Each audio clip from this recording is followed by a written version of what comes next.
We are so excited to bring on David Walsh, who is the arts editor for World Socialist website, which is one of my favorites. And we feel so fortunate to have you here. How are you, Mr. Walsh? Good. I'm very thrilled to be here, even if it's 3 minutes late. Even I know, forgive me, really. I mean, anybody who knew my late father, whom I adored, but was always punctual, and if you were ever late, he would reprimand you and say, somewhere in the back of your head, you were saying, fuck Harry, he can wait. So please don't take this personally, anyone. It was a technical difficulty. It was not personal. So we're so excited to have you because we are in the midst of what is being termed the hot labor summer, and it's given so many of us a ton of hope to see outside activism and solidarity, because one thing we discuss all the time is that nothing seems to happen good with our Congress or elected officials. And so there's this huge excitement as all of these different unions are converging in strikes during this summer. So we just kind of wanted to bring you on and discuss what your feeling is about, you know, in particular SAG and WGA, but also how it feeds into the broader workers' movement. Well, I mean, you know, I think it is extremely important and extremely volatile situation. I mean, I think your strike, the writers and the actors, is just one expression of the enormous anger that exists. I mean, that's what's really coming out is the accumulated anger over decades, not only over wages and conditions, but over everything. Come on, everything.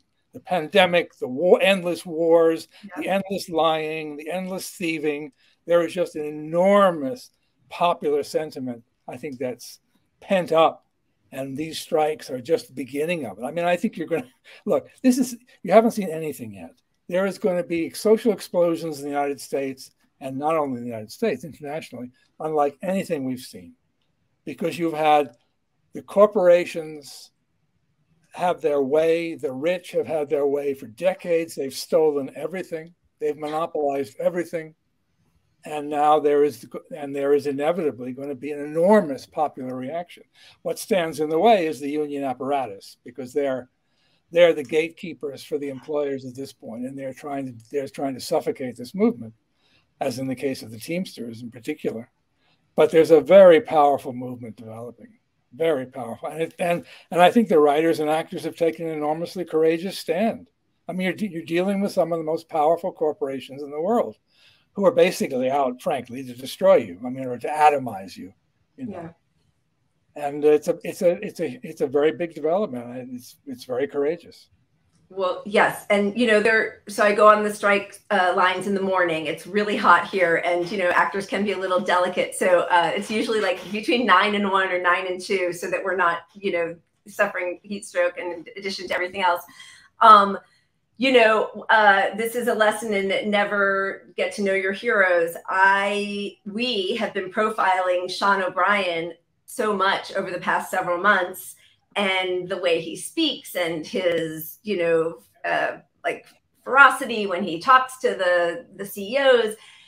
And then I met 2 of your colleagues on the first day I was on the strike line, and they disabused me of that notion, Mark Wells and Jacob Cross. And now we are seeing that, you know, right away, corporate media jumped on this historic deal and how fantastic it is. And they're just going ahead with that headline. And in reality, when you start listening to rank and file, they are incredibly upset about being sold out. Yeah, I mean, I'm sorry, but he's a windbag. He's a windbag and a demagogue, and he exists in order to sort of fool people and to make them think there's some big change. You know, look, what did we say? That the part-timers will make $23 at the end of this contract, which is really $18 in current dollars. In 1978, a part-timer started out at $7.75, which is $36 today. So what you're talking about is almost a 50% cut, in fact, taking place over the last 45 years. Historic. And that's you know, that's prevalent throughout. If you were actually to examine what actors and writers, it would be something like 20 30% decline over the last several decades. This is a universal process. And yeah, O'Brien is, I'm sorry, I've seen the O'Briens for decades, and Lindsay Dougherty and all these people. I know. They're windbags. They're demagogues with their empty gestures of solidarity while they stab you in the back. Workers just have to see you through it, and they will. They will. Yeah, I'm curious to see how they vote. I guess they have between today and I think they have 2 more weeks to vote. Well, there's obviously an enormous propaganda campaign, as you mentioned, and right. I can't say. I mean, there's obviously a big opposition, right. But the problem is often, or one of the problems is often workers say to themselves, well, with this kind of leadership, if we go on strike, are we going to get anything more anyway? Right. In other words, even if people voted for it, were to vote for it, it wouldn't be a vote of confidence. It would be more or less a statement, well, a certain amount of resignation that they're not going to get anything better. Because right. These are the people who are leading you. They're telling you it's historic, and then you're supposed to send them back to the bargaining table. Why are they going to come up with anything more? They've right. already given up. So it's a difficult situation. Yeah. And so I am very worried about that happening. Not so much with the writers. I don't know enough about their union leaders, but with SAG, knowing that Gavin Newsom is now inserting himself in some back deal discussions with his big donors who are, the heads of studios. And I don't think that Fran Drescher is necessarily up to the task of demanding what we all need. So do you have any insight into how the entertainment industry is progressing in this way? I think, look, I was there in the 2007, 2008 strike. We wrote 40 articles at the time. I was there the evening of the vote, the Reuters vote, and there were a lot of illusions. Well, there were a lot of illusions, and there also was people were worn down after 100 days. And that's usually the strategy: is wear people down, and they'll put up with anything. They'll accept a deal. When we were told then it was historic, and we wrote, and I can quote you what we said at the time, which is no, it's a lie. In fact, writers' incomes are going to decline. They got nothing on streaming, or next to nothing. And that's absolutely been vindicated. And nobody else was saying it except the World Socialist website at the time. Yeah. And even unfortunately, some of the writers themselves fooled themselves at the time. But the reality is, as the union now admits, they've lost almost everything through streaming. Yeah. So what's going to happen? Look, let's go through the process just for a second. Okay, the idea was the writer, of course, they more or less let the writers go out, and they were hoping they were going to be totally isolated. They'd be out there for months, and they'd smash them up. As the Deadline article said, when they begin losing their houses and their apartments, then they'll come crawling back to us. Now, the SAG-AFTRA thing, I think, threw them for a loop, because the kind of semi-revolt that took place through that open letter. Right. And you remember the moment when Fran Drescher and Crabtree Island were making great progress, were this close from a deal. Yeah. And people said, hey, wait a moment, we're really suffering out here, and you're going to come up with peanuts. So that put a monkey wrench in the process. And when the actors walked out, that did disrupt the plan. I mean, the directors, it's a different group, and it's a somewhat more conservative group historically. And even there, only 30% of the membership actually voted for the contract. Right. So I think their plan so far has been just to let you go out there and starve and hope that you come back, accepting crumbs. And now they're starting. It's interesting. They're starting the negotiations. That has obviously a certain significance, because they didn't really want to do that, particularly with the writers. They wanted them to be out for 6 months. Right. So I would be very careful. I think there are great dangers. I don't think these people are not up to the task. They're absolutely, even if you were to take them as sincere human beings, whether I'll leave aside whether they are or not. Right. You're dealing with utterly ruthless predatory interests. You have to understand. This is not a wrestling match where you stand up afterwards and shake hands and it's good. These people want to destroy you. They want a handful of actors making a lot of money and everybody else to be a day laborer, a gig worker, who makes, $100 a day, a couple, whatever the hell it is, and that's it. And then you're disposed. You're called in when needed and disposed of. Or they scan you and you don't even have to be called in. That's what they want. Now, the writer situation is a little bit more complicated, but essentially the same situation. And it's a process that's going on in every industry. Right. That's what's happening to the UPS workers. They're part-time workers. They're Yep. supposed to live on a few hours of work a day. Can't be done. So you have Right. this relentless corporate assault. How do you fight back against it? We're saying no, we don't. We have absolutely no confidence in the leadership of these unions. None, zero. As far as we're concerned, there has to be a rank and file movement, rank and file committees, take over the strike, make real demands, 25% increases per wage increase. Let the companies open the books so we can see what they're thieving, what they've actually been up to, and how they've been stealing from you for decades. Real serious demands. But that requires a different kind of leadership and a different kind of perspective. And that's what we're fighting for. Well, I agree with you. I was just thinking of the National Nurses United, which was under Roseanne DeMoro, had some great leadership that really spoke up for the first time. And we saw some leadership that the members agreed with for the most part, I think. And as soon as she left, now we've got them voting to endorse Biden early on in the primaries, so here's a guy who's going to veto Medicare for all, and the nurses are backing him. Yeah. I mean, he's just a corporate shill. I mean, you have the choice between a fascist ranter and raver in Trump and a corporate warmonger in Biden. It's not a choice. Both parties are parties of big business. The working class in this country needs to break from these parties once and for all. But the point is, the union, it's not just a question of good or bad union leaders in our view. It's a question of their social perspective. Look, what's happened, there's been a transformation when I was a kid. I mean, you could say the unions were led in many cases by pretty questionable elements, to say the least. But unions were obliged to play a role of defending a certain share of the national income for workers. Okay. They were defensive organizations, but they did put up a certain defense, and workers were able to use them. That's out the window. The working class has lost its share of the national income, and the unions have facilitated. Look, I live in the Detroit area. Detroit is an utterly ravaged city, utterly ravaged. You fly in from the east, and mostly you see green because there are no houses left. Okay.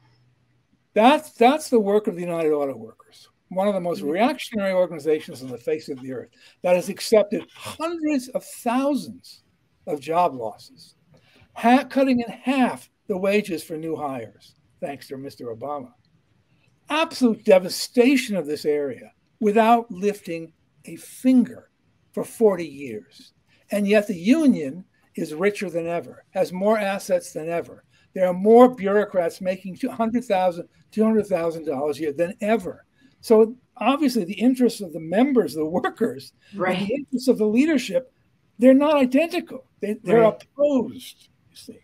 They are prospering while the workers are suffering. Yeah.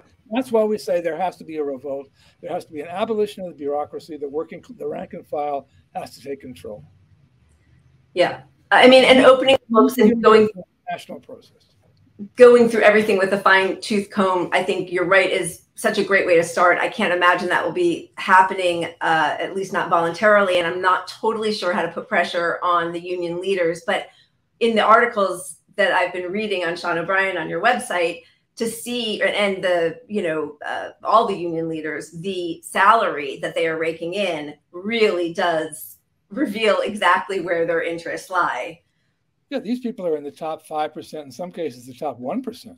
I mean, you talk about the 99%. The union officials are in that 1%, many of them. Yeah. And that's only their salaries, okay? Right. Ladies and gentlemen, these are very corrupt people for the most part, and their incomes are enormous. And they identify with this social system. They identify with management. That's who they hobnob with. Now, of course, like Mr. O'Brien, they go out on holidays or when the occasion requires and make demagogic speeches about how they're fighting the greedy capitalist enterprise. But it's a lot of nonsense. Right. You don't judge people by what they say about themselves, but what they do. And they're selling these workers out, confining them to poverty. That's the reality. Right. So what you said, we're not interested in putting pressure on them.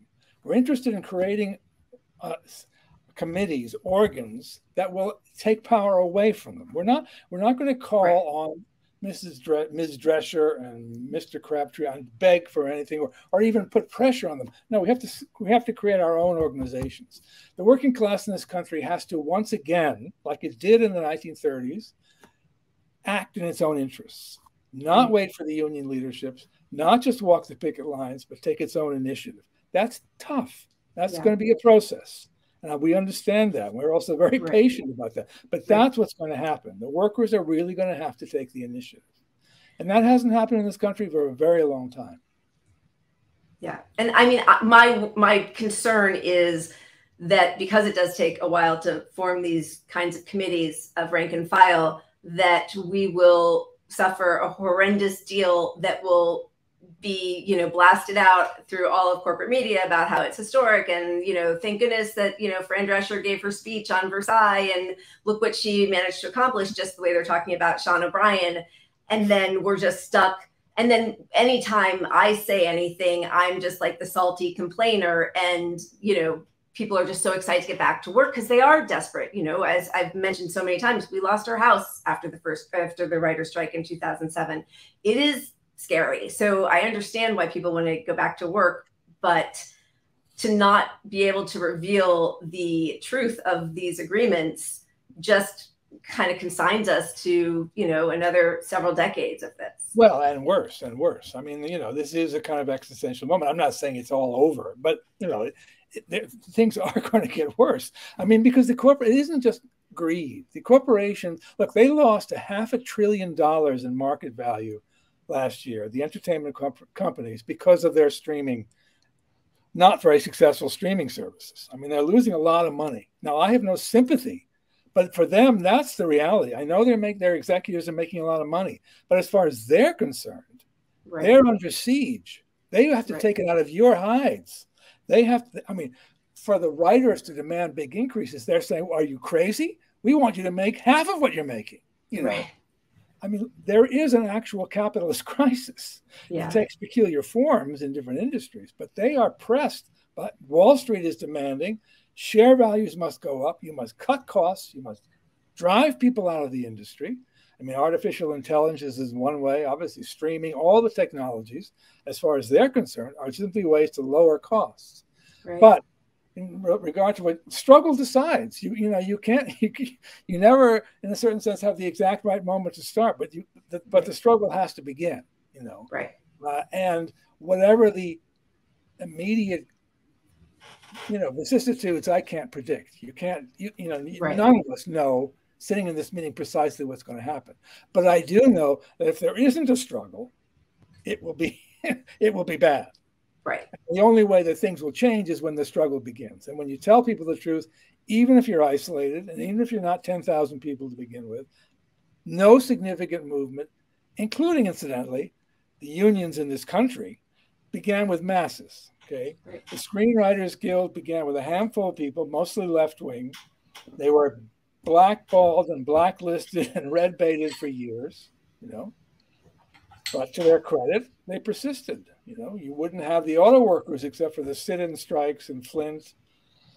You wouldn't, that's how it began, with small numbers of people in some cases. But look, first of all, let me just tell you, the people are watching the writers and actors strike. I don't know whether you saw it on our website, but I was just fascinated. We were going around the country talking to auto workers, and it was an auto worker in Kentucky. I'm not sure if it was Louisville or where it was. An auto worker in Kentucky who was talking about actors and writers and residuals. This is an auto worker who now faces his particular struggles, and he was very attentive to the fact what actors and writers were doing. People are watching, and it has already been inspiring in many ways. But in terms of the fight, well, it's you begin the fight where you are and where you know what you can do. And we have to begin the fight. There's no other way, because the alternative is poverty. The alternative is insecurity. The alternative is not just losing your house, but losing everything. And that's not possible. Pat, did you have a question before? I did want to move on to the SAG interim agreements, just to ask David about his feeling about that. But did you have anything to add? No, I just wanted to add the moment is ripe. We see it across all the industries. Like you said, there's solidarity with auto workers with the Actors Guild, which you would not think that's a natural alignment. Yeah. So there, and people are seeing, you know, that they may not be huge success stories, but they see striking workers are winning something. And so that is contagious. That is something that breeds more strikes. So there's room for optimism in it somewhat. Sorry, just the other point of that, of course, is, and I'll make this very brief, is there's also the proletarianization of actors and writers themselves, right? I mean, even in 2007, 2008, I mean, because it isn't just the auto worker talking about the actors. We talked about the actors and they talked to us about UPS. Well, that wouldn't have happened even 15 years ago, you see. Yeah. Because the actors and the writers now identify themselves with the rest of the working class in a very different way. And that's also significant. Sorry. It is. We have a video that was sort of inspiring and fun. If you don't mind, I'd just love to show it.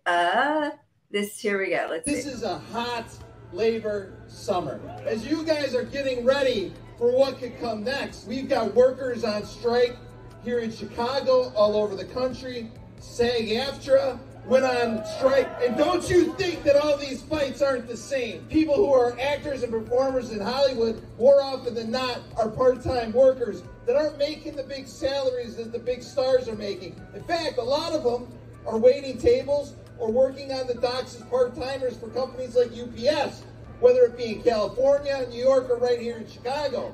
That makes me feel like people are understanding that we're all one people, you know what I mean? I'm totally down with the Teamsters. You know about the other artistic unions, and it's good to know these guys are with us. Whether it's an actors union, writers union, directors guild, the Teamsters, whatever, I think we're just asking for what's fair. And if one person is disadvantaged, then all of us are disadvantaged. That's how you shut a city down. When the Teamsters, the steel workers, the electricians, when everybody is together saying, what do you need? How can we help? It doesn't make our voice just a punch, it makes it a sledgehammer.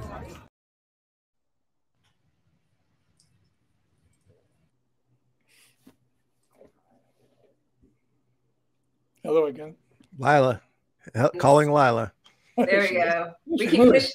I know we push buttons at the same time, and you know we need to unionize our jobs here. So you know that kind of solidarity. I agree with you. People didn't even say the word that I didn't hear people talk about solidarity in 2007, or it was a very small subgroup. You know, now there's like a language of militancy amongst the unions, and that's, I think, incredibly exciting. The only thing I would say is you still got to sort out, it's not solidarity with union leaders, because their solidarity is, I won't say the word, is a lie. Okay? Yeah. Solidarity with the rank and file, yes. Yes. But demagogues at the top, no. But anyway, that's the thing that workers have to figure out. I agree. And so this brings me to the next part I wanted to ask you about. There's a lot of talk about this interim agreement that SAG has allowed independent movie companies who have said they will honor or are honoring all of the demands. I mean, again, this was all done without rank and file's knowledge, but set in place that any independent studio not working with the AMTP could honor all of SAG's demands that we have right now and continue to shoot movies. So the biggest notable company is A24. They produce a ton of fantastic, not even that small, but, you know, features. They're kind of like the Miramax of the 2020s. And, you know, some people argue or defend it by saying, well, if this small company is willing to do it, this should prove to the big companies that it's possible.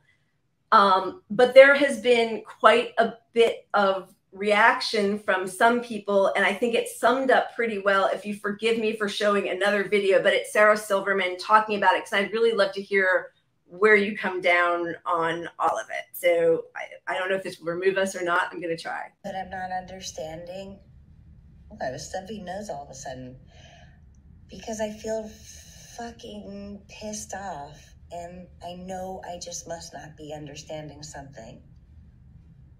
There are like 40 movies being made right now. Movie stars are making movies because they're independent movies, and SAG is allowing it because if they do sell it to streaming, it has to be because streaming is abiding by all the things we're asking for. That's just working. I mean, the strike ends when they come to the table and we make a deal, an agreement. So that is going to be what happens. So you're just letting people make movies, and movie stars are making movies that, you know, the goal is to sell them to streaming. And they're just, but the streaming service has to agree. Yeah, that's called the end of the strike, which is now going to be probably exponentially prolonged because they have movie stars making movies. Like, the strike is supposed to be, especially when SAG joined the strike, it's movie stars aren't making movies for you anymore. Now what are you going to do? Well, they're making movies. What the fuck? I got offered an indie movie. I fucking said no. And so did a bunch of my friends. And now some of my friends are saying yes. And I'm really pissed.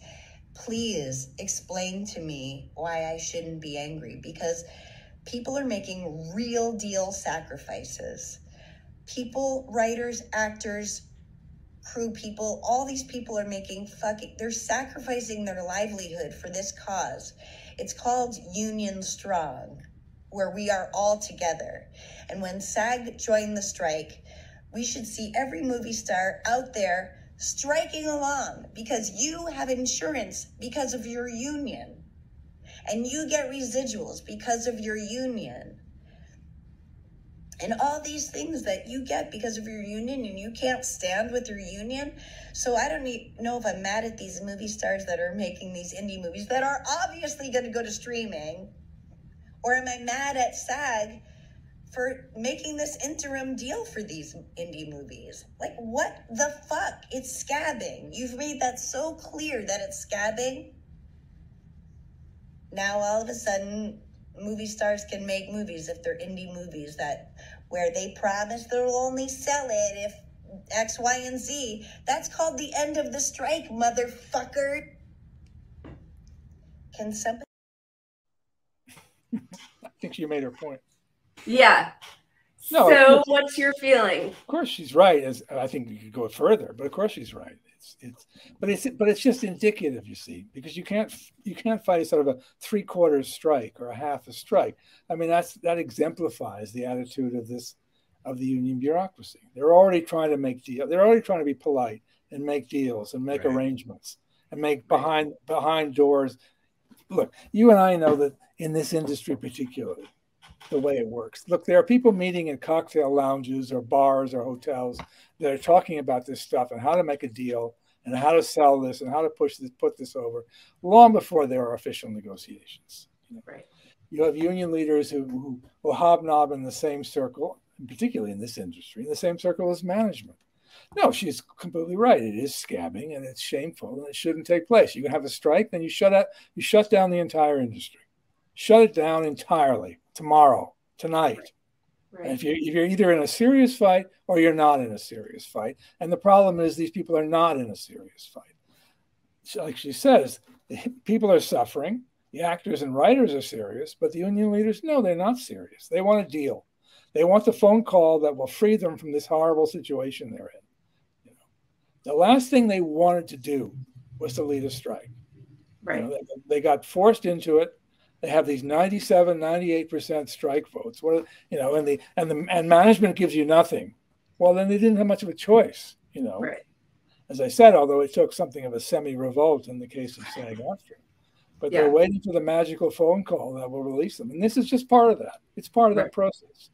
Part of the process also softening up the membership too. So she's right as far as she goes. Is that what you would say in response to some actors and people, I mean, I'm seeing in the chat, and I'm not sure exactly how to combat it, is that people say, well, look, if a small independent company can acquiesce to all of our demands, doesn't that prove that the studios are just being, I mean, who cares? They don't care that they're monsters, but doesn't that prove that it would be possible for big studios to do? No, it doesn't prove that. I think, look, the point is these are companies with obviously deep pockets and a lot of money, but they're involved, as I say, in a cutthroat competition. Netflix is not the only streaming service. There are, in the world scale, hundreds now, and they're in a life and death battle against one another. And the only way they can compete is by introducing the new technologies, and the only way they can do that is then by lowering costs and driving workers out of the industry. So, as I say, you're either going to have an all-out strike or you're not going to have an all-out strike. Right. No, shut them all down. Yeah. Make sure everybody understands the seriousness of the situation. Meet and have mass meetings and discuss it. That doesn't happen. The union, look, we're opposed to this whole behind the closed doors business anyway. Right. It's absolute nonsense. Nothing good comes out of that. Right. Why should it be behind closed doors? Yeah, absolutely no reason. The workers, that's part of the business, the whole issue with rank and file committees. We're saying that open everything, including the books of these companies. Right. Let everyone know what's actually going on. Build a rank and file committee that will negotiate in public, that will make its demands and say, no, we're standing on this, and we're not going to back and work until we get this. Right. Otherwise, it's not a serious struggle. Otherwise, you're already giving them, you're already adapting to their demands, and you're halfway to losing at that point. Right. So and I think it's just picking winners for these few independent groups that are going to have actors also. And like, how did that deal come to pass between whoever made the decision to allow that within SAG? I mean, I know you guys are going to all vote on it, but part of their accommodations. It's part of their attempt to be polite and reasonable and respectable. And you don't win struggles by being polite and reasonable and respectable. Yeah. Never. The American working class or the working class in no country has ever won anything that way. Yeah. When it came to the auto industry, they had to go into the factories and seize them. They sat in and they stole the property. They sat there. They faced off the National Guard. That's why you had the Auto Workers Union to begin with. Right. The coal miners fought and were hung and were shot and were killed and died by the hundreds. Yeah. To fight to build a union. The working classes never won anything by being respectable. Nothing. You're simply asking to get kicked in the teeth. Yeah, and that's a mythology that persists now, where they talk about, it's all the tone policing and can't we just get along? And, the cement workers who on strike left the truck going, and the Supreme Court came down on the side of the company saying that what they did was illegal because they harmed property. It's amazing. Well, yeah, I mean, you have this move now to basically illegalize strikes by saying, well, they cause economic damage. Well, that's what a strike is supposed to do. Sorry, pardon me. Yeah. I mean, Union Joe is the only one who's broken these strikes. It's really embarrassing if you're a Democrat to be selling him. He's selling himself as the union, Well, when he says pro-labor, he means pro-union bureaucracy. Yeah. Right. That's the point. And my answer to you is, well, don't be a Democrat, because it's an utterly rotten, filthy party of big business that's leading the world to the edge of nuclear war at the moment, incidentally, while we speak. Yeah. And both parties are parties of big business, and the working class in this country has to break absolutely once and for all, and can't really get anywhere until it breaks from both of these parties. Absolutely.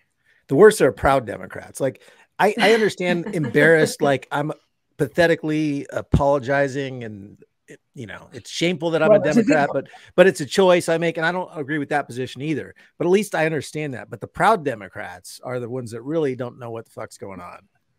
Well, I mean, look, there's a difference between Democratic voters and the Democratic Party machinery. I mean, people vote for the Democratic because they still have this vestigial, memory or illusion about Roosevelt, Kennedy, and Johnson, when the Democratic Party hasn't actually introduced any social reform in this country since the early 1960s. Yeah. And millions and millions of people don't change their sort of political perspective like you change a shirt. It's a complicated process, and they really have to be convinced. I think masses of, every poll would indicate that there's mass disgust with both parties, and people don't know where to turn. Right. Trump's vote wasn't a vote of 60 million fascists. It was a vote on a large part of the enormous disappointment and disillusionment of Obama. Yeah. He was supposed to be the candidate of change.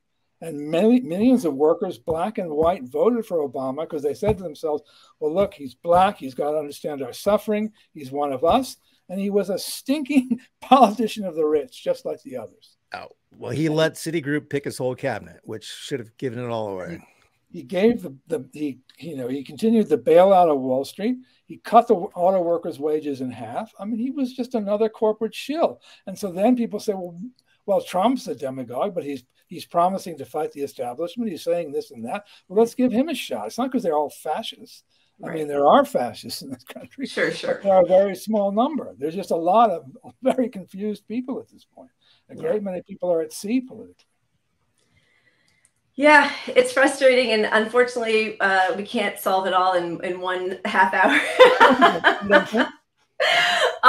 But it's amazing to have you on and speak so eloquently about the struggle, because we are all feeling it to our core. A great pleasure, and I appreciate the fact that you're a striker that I'm speaking to. I mean, it means something to us too. Well, thank you. But follow the World Socialist website, because we really have the only coverage of these struggles. You absolutely do. I was just going to say before excusing you, where can people find you? WorldSocialistWebsite.org. WSWS.org. I read it daily. I think most of our viewers do also, and I think you even have a couple of people who are writers on your site. So it's exciting to have you here. We thank you so much. Thank you very much. I really appreciate it. Yeah, honored. Thank you so much. Bye-bye. Take care. Bye-bye.